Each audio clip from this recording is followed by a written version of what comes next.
বাংলাদেশের ঐতিহ্যবাহী জেলা ভোলা,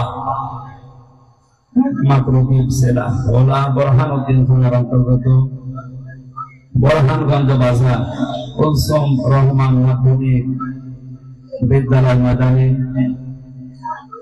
বোরহানগঞ্জ বাজার ব্যবসায়ী ও তাফসীর কমিটির উদ্যোগে মহাবিশ্বের মহাবিশ্বর আমাদের মালিক, আমাদের মনিব মহান রব্বুল ইজ্জত ওয়াল জালালি মুখের পবিত্র বাণী কোরআন কারীম তাফসীরুল কোরআন মাহফিলের সম্মাননীয় সভাপতি, ইউনিয়ন পরিষদের সম্মানিত চেয়ারম্যান, আমাদের অভিভাবক, হায়াতে তাজ্জাবা সিহাতে কুল্লিয়া কামনা করছি আল্লাহ যেন করেন, বলেন আমিন। এতক্ষণ পর্যন্ত সুরের জগতে আপনাদেরকে মাতিয়ে রেখেছিলেন জাতীয় পুরস্কার প্রাপ্ত জনপ্রিয় কণ্ঠশিল্পী, টেলিভিশন উপস্থাপক এবং বিচারক, ইসলামিক চিন্তাবিদ, শিক্ষাবিদ, শ্রদ্ধাভাজন বড় ভাই জনাব ওবায়দুল্লাহ কারী, আতালাল্লাহু উমরাহু ওয়া বারাকাল্লাহু ফি হায়াতিহি, বলেন আমিন। এতক্ষণ যারা আলোচনা রাখলেন মোল্লা গ্রাম জামে মসজিদ সম্মানিত খতিব, বিশিষ্ট ইসলামিক চিন্তাবিদ জনাব মাওলানা ইউসুফ শরীফ নিয়াজি, আলোচনা রেখেছেন জনাব মাওলানা নূর হোসেন নুরানী, মঞ্চে বসা আছেন ভোলার কৃতি সন্তান, আন্তর্জাতিক খ্যাতি সম্পন্ন কারি, শ্রদ্ধাভাজন বড় ভাই জনাব মাওলানা কারি গোলাম মোস্তফা, আতালাল্লাহু উমরাহু ওয়া বারাকাল্লাহু ফি হায়াতিহি, বলেন আমিন।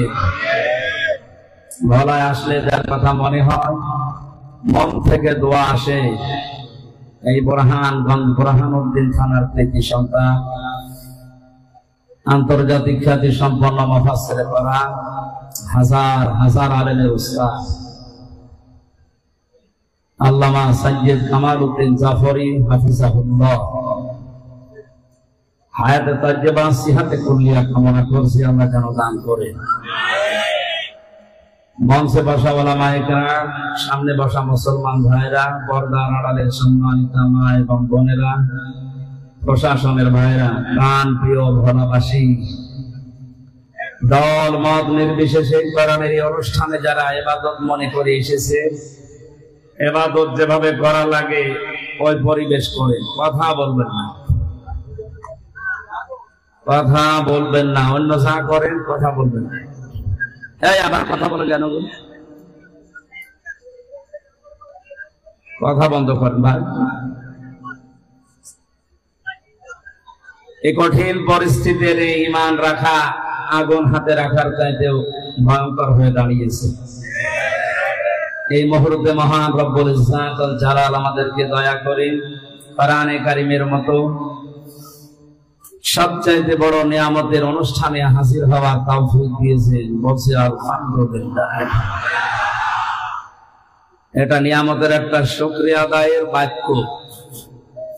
কেউ যদি নিয়ামতের শুকরিয়া আদায় করতে চায়, তিনটা শর্ত তাকে মানা লাগবে। কয়টা? আল্লাহ রাব্বুল আলামিন বলেন, ওয়াইদা আযানা রাব্বুকুম লাইন শাকারতুম লাযিদান্নাকুম ওয়া লাইন কাফারতুম ইন্না আযাবি লাশাদীদ। যদি কেউ নিয়ামতের শুকরিয়া আদায় করে, আমি আল্লাহ জীবনে ওই নিয়ামত আরো বৃদ্ধি করে দেব। যদি নিয়ামতের নাশুকরি করে, দাম না দেয়, কুফরি করে, আমি আল্লাহর জীবন থেকে ওটা তো ছিনিয়ে নেবই, আযাবের ভেতরে ফেলে দেব। তাফসীরে মুনির মুফাসসিরে আয়াতের তাফসীর করতে গিয়ে তিনটা শর্ত দিয়েছেন পৃথিবীর যে কোনো নিয়ামতের শুকরিয়া আদায়ের মাধ্যম হিসাবে। এক নম্বরে আপনাকে জবান দিয়ে স্বীকার করা লাগবে যে এটা আমাদের নিয়ামত। এটা কি? এটা যে নিয়ামত, এটা আমি আসার সময় লঞ্চ থেকে স্পিরিট বোর্ড থেকে নামার পরে বুঝতে পেরেছি যে আজকে ভোলায় যারা আছে এই দ্বীপে সবার কাছে কোরআনের এই অনুষ্ঠানটা আজকে নিয়ামত। যেভাবে আনন্দ মিছিল দিয়ে শুভেচ্ছা স্বাগতম দিয়ে আমাদেরকে আপনারা আনবেন, এটা যেহেতু রেকর্ড হচ্ছে, লাইভ চলছে সারা দুনিয়া, এখন বাংলা ভাষাভাষী মানুষ শুনতে পাচ্ছে। বিশেষ করে বাংলাদেশের 56,000 বর্গ মাইলে যে মানুষগুলো ষড়যন্ত্রে লিপ্ত আছে দেশ নিয়ে, ইসলাম নিয়ে, তাদেরকে নরম ভাষায় বলছি, আপনাদের সব ষড়যন্ত্র ইনশাআল্লাহ দেশের মাটিতে নস্যাৎ হয়ে যাবে।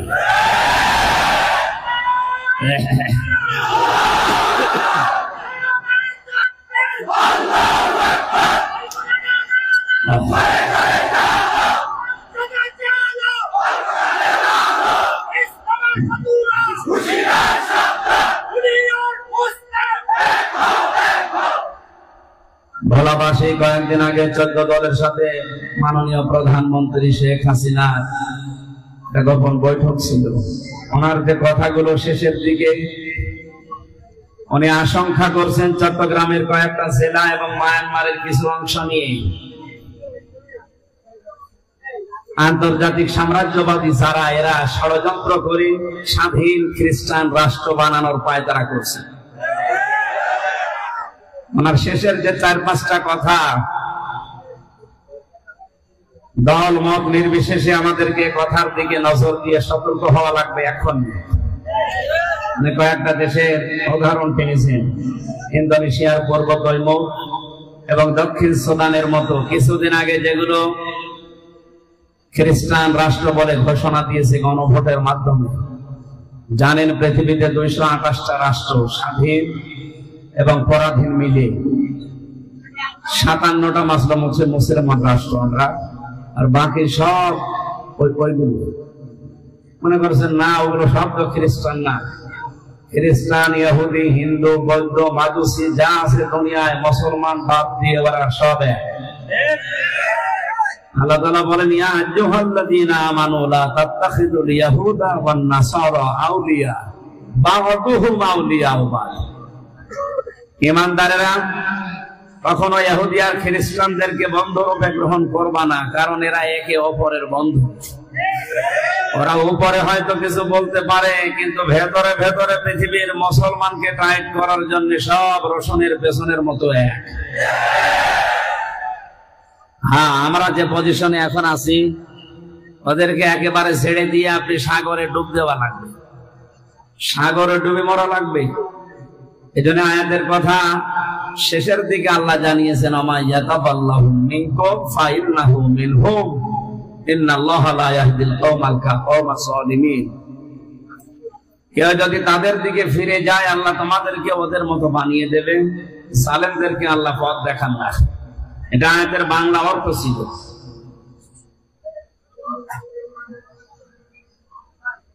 আরে ভাইয়া, আমি তো জানি বাস্তবতা কি বলে। কেবল 3 বছর পরে আসলাম, আমি আবার নেড়া একবার বেলতলা যাই। আমার যাওয়া লাগবে না তা না, আমার জীবনই ওইটার উপরে। আমরা কোরআনে কারিমের তাফসীরুল কোরআন মাহফিল যেহেতু লিখেছেন, হক আদায় করে কথা বলবো ইনশাআল্লাহ। কারণ যে জবান কোরআনে কারিম প্রচার করে, ওই জবান পৃথিবীর কাউকে দেখে ডরায় না। আমরা খুব খেয়াল করে কথা শুনি, প্রচন্ড গরম তো। আর আমার কণ্ঠের যে অবস্থা, রংপুর বিভাগে কিছুদিন ছিলাম, লালমনিরহাট, কুড়িগ্রাম, রংপুরে। ওই এলাকার লোকজন একটু গরিব তো, ওরা ফ্যান দেয়। দিনের বেলায় মাহফিল ছিল, শরীরে ঘাম বসে গলা বসে কষ্ট হচ্ছে কথা বলতে। আপনারা একটু পিছিয়ে বসেন তো, কয়েকজন একটু পিছিয়ে বসেন, খালি বারবার ডিস্টার্ব করে। আপনি এত লম্বা মানুষ তো, সমস্যা এই জায়গায়।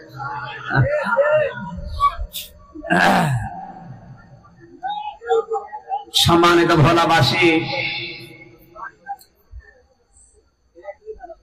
ওদের সাথে বন্ধুত্ব করা যাবে না একেবারে তা না। যতক্ষণ পর্যন্ত ওরা একে অপরের বন্ধু হিসাবে কাজ করবে, ততক্ষণ ওদের সাথে বন্ধুত্ব করা যাবে না। আল্লাহর ঘোষণা ছিল এইটা।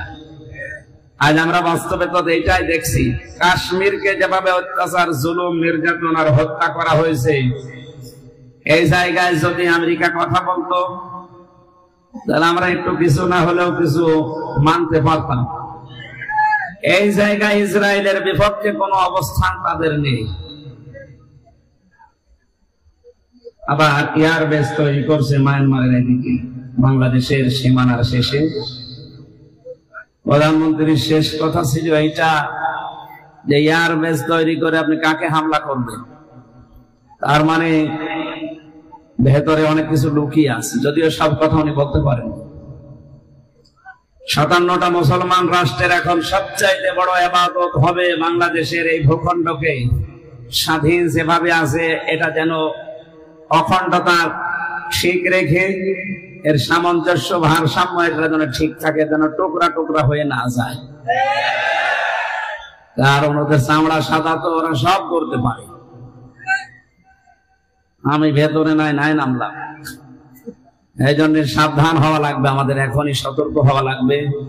প্রধানমন্ত্রী আশঙ্কা যদি সত্যিই বাস্তবের রূপ নেয় তাহলে স্বাধীনভাবে কথা বলার মতো যোগ্যতা আমরা অনেকে হারিয়ে ফেলব। পরাধীন থাকলে কি হয় আপনি আজকে ইন্টারনেটে দেখতে পাচ্ছেন না?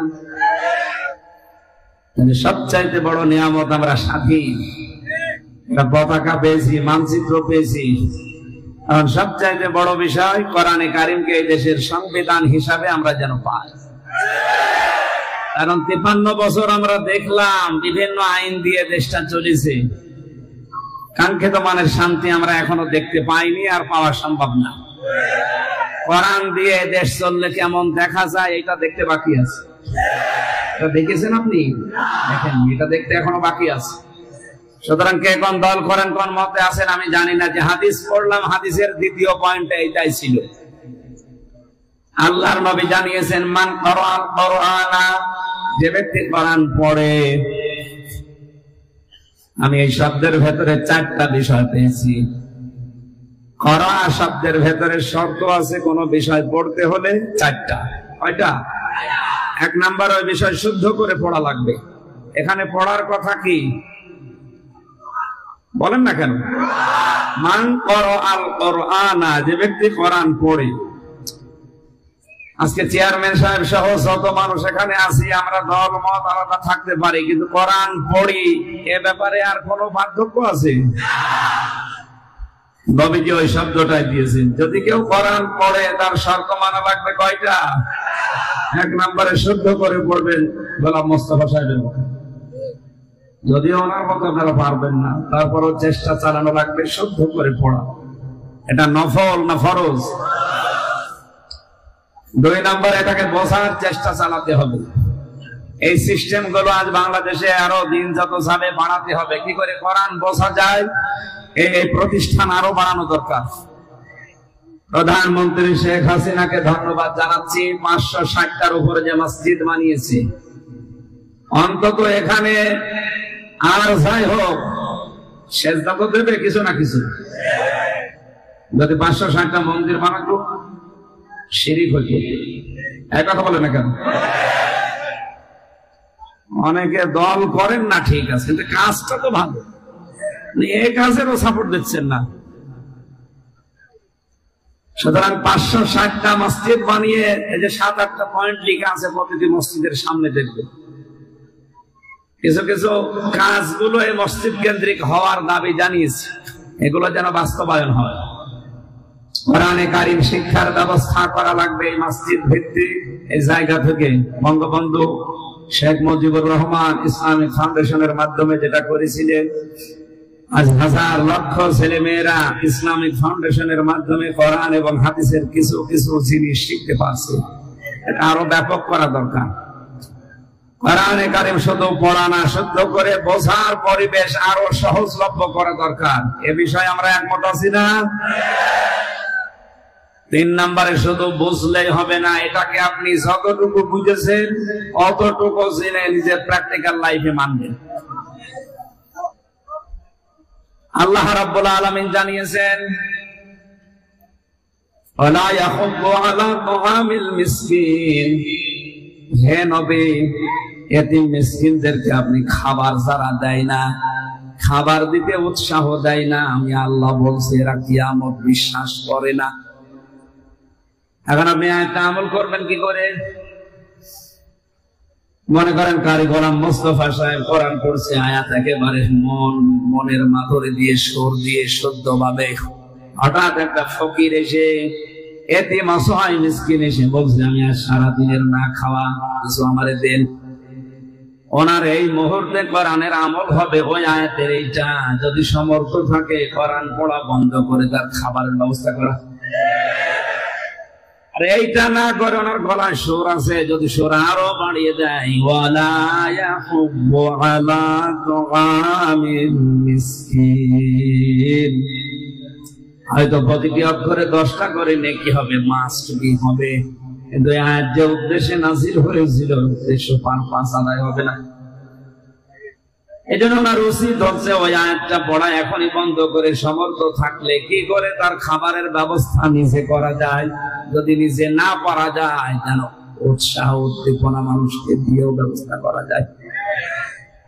তাহলে কোরআনের আয়াত শুদ্ধ করে পড়া, এটা বোঝা এবং এর উপরে নিজের জীবন সেট করা, আমল করা। 4 নম্বরে যতটুকু জানবেন এতটুকু যেন মানুষ আমল করতে পারে, ওই পরিবেশ তৈরি করে দেওয়া।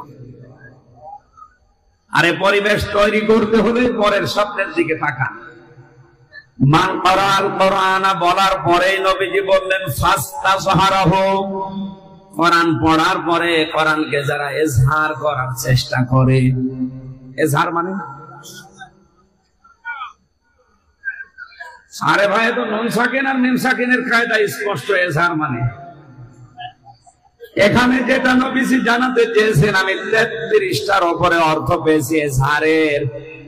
ইজহার মানে স্পষ্ট করা, ইজহার মানে খুলে ফেলা, ইজহার মানে প্রকাশ করা, ইজহার মানে দাঁড় করানো, ইজহার মানে কায়েম করা, ইজহার মানে বিজয় করা। কোরআন যারা পড়বে আর কোরআনকে বিজয় করার জন্য যারা দুনিয়ায় চেষ্টা চালাবে। দ্বিতীয় পয়েন্টের শব্দের অর্থ করতে গেলে অনেক মানুষ না বুঝে মন খারাপ করতে পারে। এই যে না বুঝেছে মন খারাপ করতে পারে, এই শব্দকে আমি বানালাম।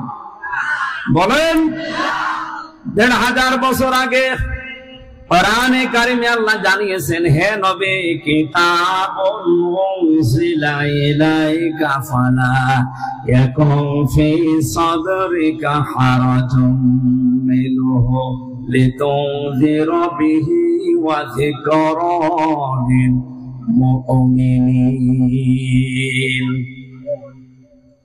আল্লাহ পাক বলেন এই একটা কিতাব যেটা আপনাকে আমি দিয়েছি, শুধু সোমা খাবেন আর মাথার উপরে রেখে দেবেন। বলেন ইয়াদের মূল লক্ষ্য যেটা আমি অনেকগুলো তাফসীর এক জায়গায় মিলিয়ে সমন্বয় করে যেটা আমার বুঝে এসেছে, দেখেন তো বাস্তবে মিলে কিনা। আল্লাহ পাক বোঝাতে চেয়েছেন নবী আপনি এই কোরআনটা পাওয়ার পরে জাতিকে আপনি এইটার মাধ্যমে সতর্ক করবেন।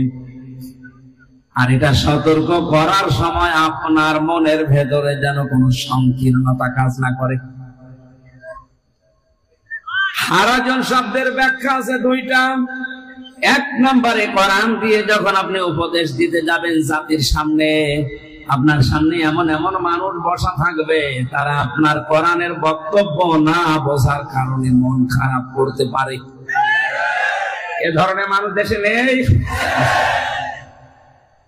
2 নম্বরে এই ভোলা দ্বীপে হাজারো বছর ধরে আবহমান কাল থেকে এমন এমন নিয়ম নীতি ইবাদত মনে করে মানুষ পালন করে আসছে, আসলে যেটা ইবাদত না। ইবাদত হওয়ার জন্য আল্লাহর হুকুম লাগবে, রাসূলের তরিকা লাগবে। কথা বলেন না কেন? আমি আপনি যতই ভালো মনে করে আন্দাজে একটা কিছু বানিয়ে নিলাম, ইবাদত হবে না, জীবনও না। ইবাদত হওয়ার জন্য শর্ত হচ্ছে আল্লাহর হুকুম, রাসূলের তরিকা। আমাদের দেশে অনেক জায়গায় আমরা এটা দেখি, আল্লাহর হুকুম হয়তো আছে কিন্তু রাসূলের তরিকা নেই। তরিকা আছে বাবার। জিকির একটা ইবাদত, আল্লাহর হুকুম আছে না নেই? উযকুরুল্লাহ, তোমরা আল্লাহর জিকির করো। এই শব্দটাকে সামনে রেখে কি কারণে, কিভাবে, কোন পদ্ধতিতে, কখন জিকির করবেন, এটা নিয়ম নীতি, সময়, এই পদ্ধতি জানিয়েছে রাসূলুল্লাহ। কথা বলেন না কেন? রাসূলুল্লাহর এই পদ্ধতি বাদ দিয়েছে অনেকেই নিজের দরবার কেন্দ্রিক, বাবা কেন্দ্রিক পদ্ধতি আবিষ্কার করেছে। নবীজি আপনি যখন এটা বলতে যাবেন কোরআন দিয়ে, তখন দেখবেন ওই জামানায় কিছু মানুষ দেখবে না আমার বাবা, আমার দাদা, আমার পরদাদা করেছে এইভাবে, মোহাম্মদ নতুন করে কি বলে, তখন আপনার এই কথা মানতে চাবে না। শুধু মানতে চাবে না তা না, ওয়াইদা তুতলা আলাইহিম আয়াতুনা বায়্যিনাতিন তা'রিফু ফি ওয়ুজুহিল লাযীনা কাফারুল মুনকার। আয়াতের ভেতরে দুইটা বিষয় আছে।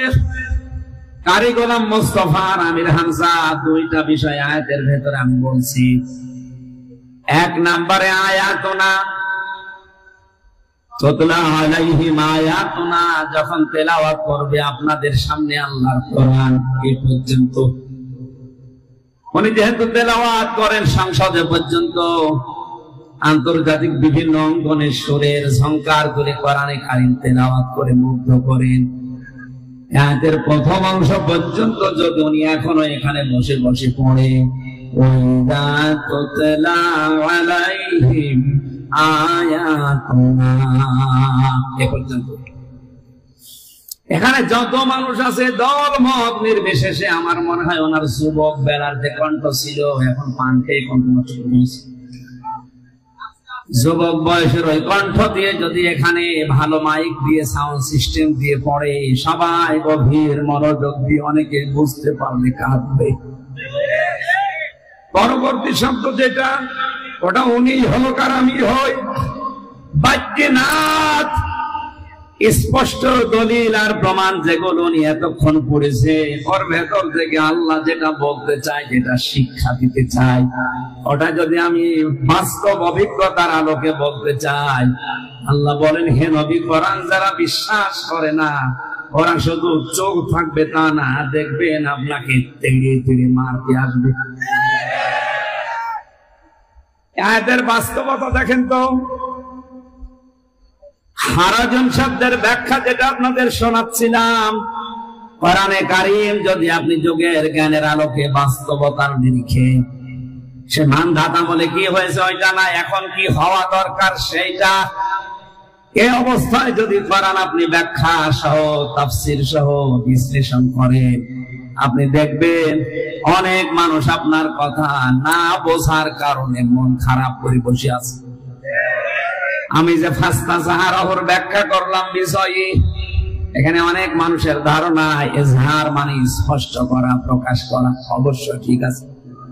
বাকি যে 33টা অর্থ আমি অভিধানে পেলাম, এর ভেতরে ইজহার মানে বিষয় করা, এইটা যদি আপনি না নিয়ে শুধু স্পষ্ট নেন, আয়াতের হক আদায় হবে? বলেন। কোরআন এবং হাদিসের যেই শব্দের অর্থ যেখানে সুন্দরভাবে সেট হয়, আপনাকে ওই জায়গায় স্থান কাল পাত্র ভেদে সেট করা লাগবে। আমি যদি সেই 1500 বছর আগে, যখন কম্পিউটার ছিল না, মোবাইল ছিল না, ইন্টারনেট ছিল না, ওই সময় তাফসীর লেখা হয়েছে,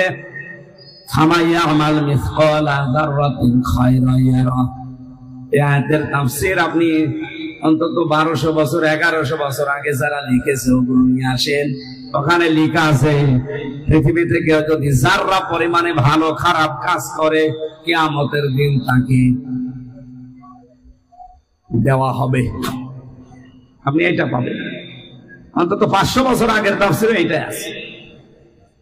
কিন্তু এখন আধুনিক তাফসীর যারা লিখছে, এখানে কিন্তু দেওয়া হবে কথাটা নেই, কারণ এখানে আতায়াতু নেই। আতা মানে দেওয়া, এখানে আছে কি র। র শব্দের শাব্দিক অর্থ হচ্ছে চোখ দিয়ে দেখা, আর নাজারা মানে গবেষণা করে দেখা। ভাই আজকে আসার সময় একটা গজল, আমাকে একটা গান শোনাচ্ছিলেন গাড়ির ভেতরে মাওলানাদের নিয়ে, যদিও আজকে উনি রিলিজ করার কথা বলেছেন। এখানে বলেন না কেন, বলতে পারতেন। আজ হাজার হাজার ভণ্ড আলেমের মুখোশ উন্মোচন হয়ে যেত। আমি যতটুকু শুনলাম অনেক সুন্দর এবং বাস্তব ধর্মী, এটা গবেষণা করে করে বানিয়েছে, বাস্তবতার সাথে মিলে সবসময় চলাফেরা করে এই জন্য। সুতরাং নাজারা মানে ওনার ওই গজলটার যদি ব্যবহার করেন কেউ, তাহলে নাজারা দেওয়া লাগবে, ওটা গবেষণা ভিত্তিক। আর যদি কেউ চোখ দিয়ে কিছু দেখেন, ওখানে নাজারা না, ওখানে দেওয়া লাগবে র। ওখানে কি দেওয়া লাগবে? এখানে আল্লাহ রাব্বুল আলামিন ইয়ারা শব্দ দিয়ে জানিয়েছেন আপনি কিয়ামতের দিন চোখ দিয়ে দেখতে পারবেন।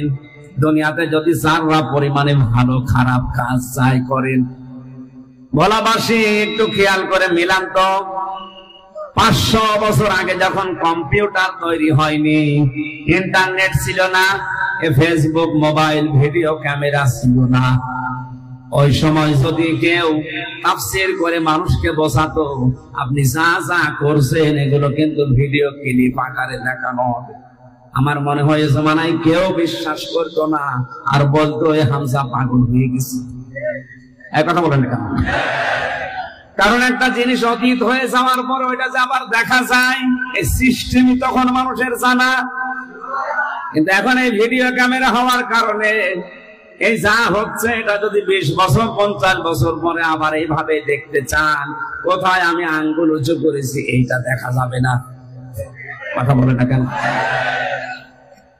এই জন্য আল্লাহ আরো দিয়েছেন, এই পৃথিবীর ময়দানে আপনি কাউকে যদি চড় এভাবে উঁচু করেন, মারেননি, এভাবে উঁচু করেছিলেন, ওইটাও কিয়ামতে আপনি দেখতে পাবেন। এখানে স্থান কাল পাত্র ভেদে দিন যত যাবে, বাস্তবতার নিরিখে কোরআনের মুজিজা দিনের যত মিলবে তত আরো আশ্চর্য বের হবে। মানুষ কোরআন বিশ্বাস করা এবং বোঝা এ মানুষের জন্য সহজ হবে। এজহার মানে তাহলে এখানে নেওয়া লাগবে শুধু স্পষ্ট করা না, শুধু প্রকাশ করা না, এখানে আধুনিক ভাবে এখন নেওয়া লাগবে এজহার মানে বিজয়ী করা। কারণ আমরা দেখতে পাচ্ছি এখন বর্তমান বিশ্বে কোন বিষয় যদি বিজয়ী না থাকে, বিজয় বেশে যদি কোন বিষয় না আসে, তাহলে ওই বিষয়ের সফল পাওয়া যায় না। এই জন্য হাদিসের 3 আর 4 নাম্বার পয়েন্টের দিকে তাকান। নবীজির কথা কিন্তু প্রত্যেকটা গবেষণামূলক। আমাদের মতো তো বাসাল না, আন্দাজে উঠে নাচানাচি করলাম। কথা বলেন না কেন? নবীজির প্রতিটি কথার পেছনে যুক্তি ছিল, আর এক একটা কথাই লক্ষ লক্ষ কোটি কোটি কথা লুকিয়ে ছিল। যত গবেষণা করবেন, টান দেবেন, তত বের হবে। আল্লাহর নবী প্রথম 2টা কথা বলার পরে ফা শব্দ লাগিয়েছেন। এখানে আরবি গ্রামার যারা জানে জিজ্ঞাসা করেন, ফা 19টা অর্থে ব্যবহার হয়। কণ্ঠর সাপোর্ট না করলে তো মুসিবত হয়ে যাবে। দেখছি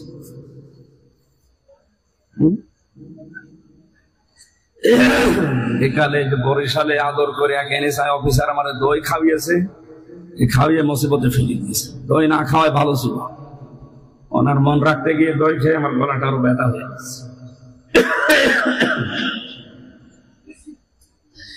ভোলাবাসী এখানে প্রথম শব্দটা নবীজি কারাল কোরআন বলার পরে ফাস্তাজারাহু দিয়েছেন। কোরআন যদি বিজয়ী হয়ে যায়, তাহলে হালালকে আপনি হালাল মানতে পারবেন, হারামকে হারাম জানার পরে ছেড়ে দিতে পারবেন। এই জন্য যে সমাজে কোরআন বিজয়ী থাকে, ওখানে হালালকে হালাল মানা সহজ, হারামকে হারাম জানার পরে ছেড়ে দেওয়া সহজ। কোরআন যদি বিজয়ী না থাকে, হালালকে হালাল জানার পর আপনি মানতে পারবেন না। এরকম জায়গা দেশে নেই। এই কথা বলা লাগবে, হারামকে হারাম জানার পরও ছেড়ে দিতে পারবেন না। একটার সাথে আর একটা কেমন মিল দেখেছেন। এর পরের শব্দ তো আরো আশ্চর্য। আমি মনে করছি যারা আলেম আছে এখান থেকে অনেক তথ্য আপনি নিতে পারবেন। ফাস্তাজহারাহু দেওয়ার পরে ফাহাল্লা হালালাহু ওয়া হারামা হারামাহু শেষ করেননি। নবীজি বলেন আদখালাহুল্লাহুল জান্নাহ, আল্লাহ তাকে জান্নাতে দিয়ে দিয়েছে। প্রশ্ন আসতে পারে আমি তো এখনো মারা যাইনি, আমার জান্নাতে দিল কি করে, অথচ এটা মাছের সিগা। এই কথা বলছেন কেন? অতীতের শব্দ নবীজি লাগালেন, আমি এখনো মারা যাইনি, তাহলে জান্নাতে পৌঁছালাম কি করে? মুহাদ্দিসিনে কেরামে হাদিসের ব্যাখ্যা করতে গিয়ে আমি এর আগ পর্যন্ত বুঝতাম না। জেলখানায় 3টা বছর আমি কওমি মাদ্রাসার প্রায় 76 জন আলেমের সাথে পাশাপাশি ছিলাম। বিশেষ করে মাওলানা মামুনুল হক, এই লোকটার আরবি গ্রামারের উপরে বড় দখল আছে। কিন্তু সূক্ষ্ম সূক্ষ্ম বিষয় বিভিন্ন আয়াত থেকে হাদিস থেকে বের করতে পারে, যেটা আমি বিশ্ববিদ্যালয় শেষ করে পাইনি। কারণ ভার্সিটিতে যারা ক্লাস নাই, এত সূক্ষ্ম বিষয় ওনাদের মন নেই। আর ওনারা মাত্র 40-45 মিনিট ক্লাস নাই, কি দেবে? আর এখানে 3 বছর ওনার রুমে আমি একাধারে একসাথে ছিলাম। 24 ঘন্টায় ওনার সাথে আমি দেখেছি সূক্ষ্ম কিছু বিশ্লেষণ ওনার কাছে আমি যেটা পেয়েছিলাম, তার ভেতরে আদখালাহুল্লাহুল জান্নাতা, আগের বর্ণিত এই 4টা শব্দ যদি সত্যিই কোন ব্যক্তি, পরিবার, সমাজ আর রাষ্ট্রে মেনে নিতে পারে, সে যেন বিশ্বাস করে নবীর এই কথা যে সে জান্নাতে আছে। 4টা শব্দ কি? কোরআন পড়বে, 4টা শর্ত আদায় করে কোরআনকে ইজহার করার চেষ্টা চালাবে, বিজয় করার জন্য চেষ্টা করবে। এখন যদি বলেন কোরআন বিজয় যদি না হয়, না হোক, কোরআন বিজয় করে দেখাতে হবে, এটা ফরজ না, চেষ্টা করা ফরজ। কারণ এটা পৃথিবীর যত ভালো কাজ আছে সবচাইতে ভালো কাজ এইটা। আমি এটা বানিয়ে বললাম? বলেন। কোরআনে কারিমে আল্লাহ জানিয়েছেন, যালিকুম খায়রুল লাকুম ইন কুনতুম তা'লামুন। এইটাই ভালো কাজ যদি তোমরা জানো। কোনটা? এর আগে আমার আল্লাহ যে কথাগুলো দিয়েছেন, এই কথাগুলো শোনেন, আর এর বিপরীতে কিছু কথা আমি বলছি, ওগুলো 2টা আপনি পাশাপাশি রেখে মিলাবেন। আল্লাহর কথা, নবীর কথা যে কত বাস্তব, আপনি এখনই ঈমান যাদের আছে আরো তাজা হয়ে যাবে। আর যাদের ঈমান নেই, আবু জাহেলের মতো এ কথা শুনলেই তাদের শয়তানি বাড়বে। শয়তানি যাদের বাড়বে ওদের আগে বলি, হ্যাঁ? না না, পরে চলে যায়, যাক, আগে আমি একটু বসিয়ে রাখি। আদখালাহুল্লাহুল জান্নাহ বলার আগে যে 4টা শব্দ নবীজি লাগিয়েছেন হাদিসে, আপনি সত্যি নিরপেক্ষ দৃষ্টি দিয়ে যদি মিলান, কোরআন পড়বো আমি, কোরআন ইজহার করার জন্য, বিজয় করার জন্য আজকে থেকে চেষ্টা চালাবো, এটা যে নফল কাজ না, সুন্নাত কাজ না, এটা যে ফরজ, ওয়াজিব।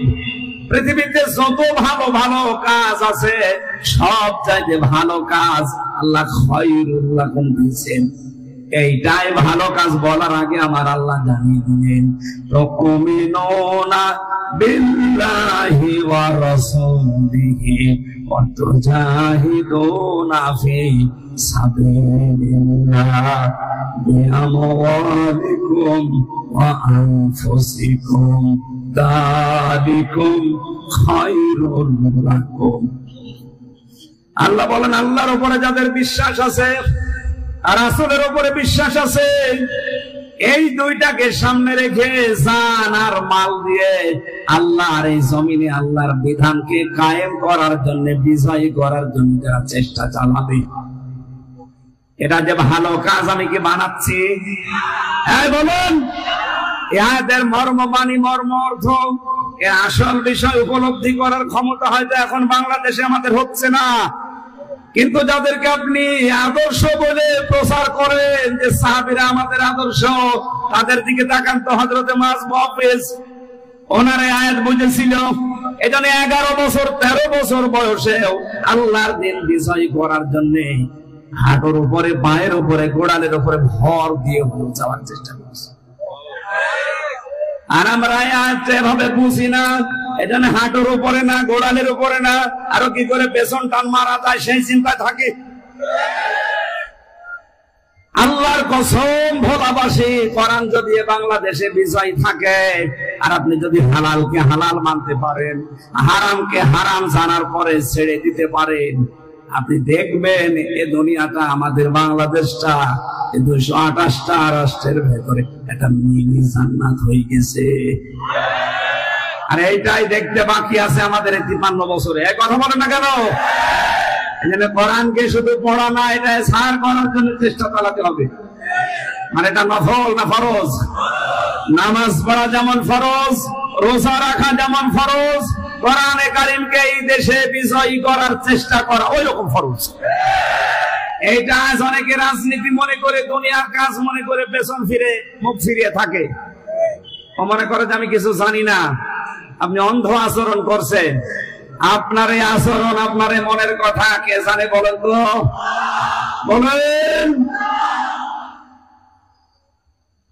ভোলাবাসী একটু খেয়াল করেন শব্দটা নিয়ে। বিশ্বনবী মুহাম্মদ রাসূলুল্লাহ সাল্লাল্লাহু আলাইহি সাল্লামকে আল্লাহ যদি একা বলতেন, কসম করেন আমার সামনে আমি কোনদিনই আয়াতটা আপনার সামনে পড়তাম না। শারা লাকুম মিনাদ-দ্বীন, এই আয়াতটা 13 নম্বর সূরা সূরার 4 জন বড় বড় নবীর নাম আল্লাহ উল্লেখ করেছেন আয়াতে। এরপরও বিশ্ব নবীকে আল্লাহ পাক জানিয়ে দিয়েছে, নবী আপনাকে আমি এ বিষয়ে ওহী করলাম যে আমার দ্বীন কায়েম করেন, আর এ বিষয়ে কোনো মত পার্থক্য চলবে না। সুতরাং এই বাংলাদেশে যারা জামাত ইসলামী করেন, আওয়ামী লীগ করেন, বিএনপি করেন, তাবলীগ করেন, সরমনার মুরিদ করেন, আমি নিষেধ করছি না, কিন্তু আপনার জীবনের টার্গেট যেন এটা থাকে যে আল্লাহর কোরআন কি করে বিজয়ী হয়। এটা যদি আপনার মনের ভেতরে আকাঙ্ক্ষা না থাকে, আপনি জামাত ইসলাম করলেও মুনাফিক হয়ে মরবেন, সরমনায় পীরের মুরিদ হলেও মুনাফিক হয়ে মরবেন, আওয়ামী লীগ হলেও মুনাফিক হয়ে মরবেন। আপনাকে তো আমি বাঁচাতে চাই। জীবনের টার্গেট এইটা বানিয়ে নেন, কি করে এটা বিজয় করা যায়, কি করে এটা কায়েম করা যায়। তাহলে আমার হক গুলো আমি বুঝে পাবো, যেটা নিষিদ্ধ ওটা আমাকে ছাড়তে বাধ্য করা হবে। খলিফাতুল মুসলিমিন হযরত ওমর রাদিয়াল্লাহু তাআলা আনহু রাষ্ট্রের দায়িত্ব পালন করে বাড়িতে আসলেন। মনে করেন রাত 9টা-10টার সময় বাড়িতে প্রবেশ করে দেখছেন তার ঘরের বারান্দায় একটা মাসুম বাচ্চা, 12 টুকরা লাশ। চিন্তা করেন আমার দেশে কোরআন চলে, কোরআনের আইন দিয়ে আমার পরিবার থেকে রাষ্ট্র পর্যন্ত সব আমি চালাই, আর আমার দেশে আমার বাড়িতে মাসুম বাচ্চার লাশকে দাও 12 টুকরা করে রেখে গেল রাতের বেলায় কে? তদন্ত কমিটি গঠন করলেন। 3 দিন পার হয়ে গেল, কোন রিপোর্ট আসে না। ওনার খাওয়া দাওয়া বন্ধ হয়ে গেছে। চিন্তা করছে কোন রিপোর্ট পেলাম না, অথচ আমার এই দেশে একটা ভালো মানুষ, নিরপরাধ, নিষ্কলুষ, বিনা অপরাধে 12 টুকরা হয়ে পড়ে আছে। মাসুম বাচ্চা তো কোনো গুনাহ নেই। কে করলো এই কাজটা? রিপোর্ট যখন কেউ দিতে পারে না, ওনার চিন্তায় খাওয়া দাওয়া বন্ধ হয়ে গেছে। কারণ পৃথিবীতে যে যত বড় দায়িত্বে থাকে, কিয়ামতের দিন তার জবাব দেওয়া লাগলো অত বড়। আমি আমার ম্যাডাম তামান্না সুলতানা, আমার 2টা মেয়ে মাওয়া জান্নাত আর ফারিহা জান্নাত, এই 3 জনের ব্যাপারে আমি উকিল, অভিভাবক। কুল্লুকুম রাঈন ওয়া কুল্লুকুম মাসউলুন আন রাইয়াতিহি। কিয়ামতের দিনে এই 3 জনের ব্যাপারে আল্লাহ আমাকে জিজ্ঞাসা করবে। চেয়ারম্যান সাহেবের আয়ত্ত আমার চাইতে আরেকটু বেশি, এমপি সাহেবের আরেকটু বেশি, প্রধানমন্ত্রীর আরো বেশি। এই পৃথিবীর মোড়ল যিনি জো বাইডেনের, এর আয়ত্ত আরো বেশি। কিয়ামতের দিন ওরে 750 কোটি মানুষের ব্যাপারে আল্লাহ জিজ্ঞাসা করবে। তারপরে বাকি প্রধানমন্ত্রীকে 18 কোটি মানুষের ব্যাপারে জিজ্ঞাসা করা হবে, এদের হক সম্পর্কে। এরপরে বাকি কথা। আমি আমির হামজাকে মাত্র 3 জনের ব্যাপারে জিজ্ঞাসা করবে যে এদের হক আদায় করেছিলি কিনা বল। যদি সঠিক জবাব দিতে পারি, বাকি অন্য বিচার শুরু হবে। প্রতিটি মানুষ যেহেতু দায়িত্বশীল, তার স্ব দায়িত্ব সম্পর্কে তাকে জিজ্ঞাসা করা হবে। অবলাবাসী হাদিসটা নিয়ে একটু ভাবেন। হযরত ওমর চিন্তা করেন আমার জামানায় কোরআন চলে, তাও রাষ্ট্রীয় ভাবে প্রতিষ্ঠিত কোরআন, এখানে বিজয় আছে, কোরআনে ছাড় করা আছে, কায়েম করা আছে, আর আমার দেশে এই অবস্থায় 12 টুকরা একটা লাশ পড়ে আছে, তাও আমার ঘরের বারান্দায় না। চিন্তা টেনশনে পেরেশানিতে খাওয়া দাওয়া বন্ধ করে দিয়েছে। হঠাৎ করে একটা যুবতী মেয়ে তার বাবাকে সহ রাজ দরবারে হাজির, ডাক দিয়ে বলে, খলিফাতুল মুসলিমিন, আপনি যে লাশের ব্যাপারে চিন্তিত, ওই মাসুম বাচ্চাটা আমার, আমি নিজেই ওকে 12 টুকরা করে আপনার বারান্দায় রাতে রেখে দিয়েছি। হযরত ওমর বলে, মেয়ে কি বলো তুমি, বসো।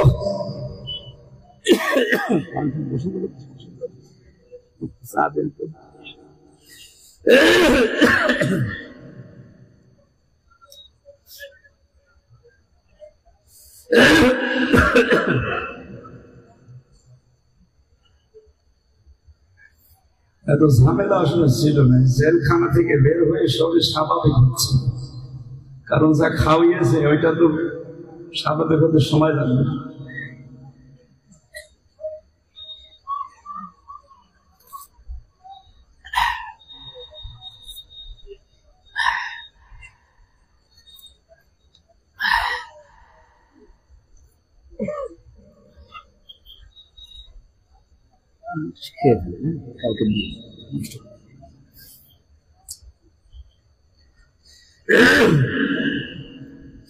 ভোলাবাসী যুবতী মেয়েকে ডাক দিয়ে বললেন, খলিফা যে কি বলো, তোমার মাথা ঠিক আছে? বলে, হ্যাঁ ঠিক আছে, আমি নিজ জ্ঞানে নিজ ইচ্ছায় সব জ্ঞানে স্ব ইচ্ছায় এই কাজ করেছি, কিন্তু কেন করলাম এটা আপনাকে জানা লাগবে, তারপর আপনি রায় দেবেন। আমি আমার বাবাকে নিয়ে বসবাস করতাম জঙ্গলে, 4 জন যুবক মানুষ তারা গেছে ওই জঙ্গলে শিকার করার জন্য। আমি গোসল করে আসছিলাম, আমাকে দেখে শেষ পর্যন্ত ওরা যৌবনের তাড়নায়, শয়তানের ধোঁকায়, নফসের জালে পড়ে আমাকে তারা শেষ পর্যন্ত আমার সম্ভ্রম নষ্ট করে ফেলেছে। এখান থেকে শেষ না, চিন্তা করলাম আমার এই সন্তানটার বাবা তো একজন না, বাবা কয়জন বলেন না কেন? 4 বাবার ছেলে মেয়ে হলে ভালো হবে। সন্তানটা জন্ম নেওয়ার পরে আমি চিন্তা ভাবনা আরো বেড়ে গেল যে এর তো আসলে কোনো দোষ নেই। দোষ মানুষগুলো এত নিষ্পাপ মানুষ। দুনিয়াতে আসার পরে আমি চিন্তা করেছি এর দোষ নেই, কিন্তু কোরআনে কারীম আমাকে বারবার ডাক দিচ্ছে, উতুল্লিম বাদা যালিকা সানিম। আল্লাহ পাক বলেন, হে নবী, এই পৃথিবীতে ডাইরেক্ট ইনডাইরেক্ট কোরআনের বিরুদ্ধে যারা আছে আপনি দেখবেন ওই মানুষগুলো যারা সন্তান এ দেশে নেই। ক্ষমতার দোহাই দিয়ে হোক, প্রভাব প্রতিপত্তির দোহাই দিয়ে হোক, আইনের বলে হোক, কোরআনের বিরুদ্ধে যারাই অবস্থান নেবে আপনি পেছনে হাত দিয়ে খোঁজ খবর নিয়ে জানবেন, দেখবেন ওর জন্মে ঠিক নেই। সেই হোক, কোরআনে কারীমের আয়াত আমাকে বারবার আমাকে তাড়া দেয় যে তোমার এই সন্তান তো ঠিক আছে, নিষ্পাপ, কিন্তু এর বাবা তো ঠিক নেই। কয়জন? 4 বাবার সন্তান কি হয়? জারজ। বলেন না কেন? আমার সন্তান জারজ হয়ে বড় হবে, ও বড় হওয়ার পরে কোরআনের বিরুদ্ধে অবস্থান নেবে, আর আমি মা হয়ে ওই বয়সে বসে বসে দেখবো না। ওই বয়স যাওয়ার আগে ওরে আমি দুনিয়া থেকে বিদায় করে দেই। এই জন্য কোরআনে কারীমের আদেশ আমার সামনে, এ কারণে টুকরা টুকরা করেছি 12টা।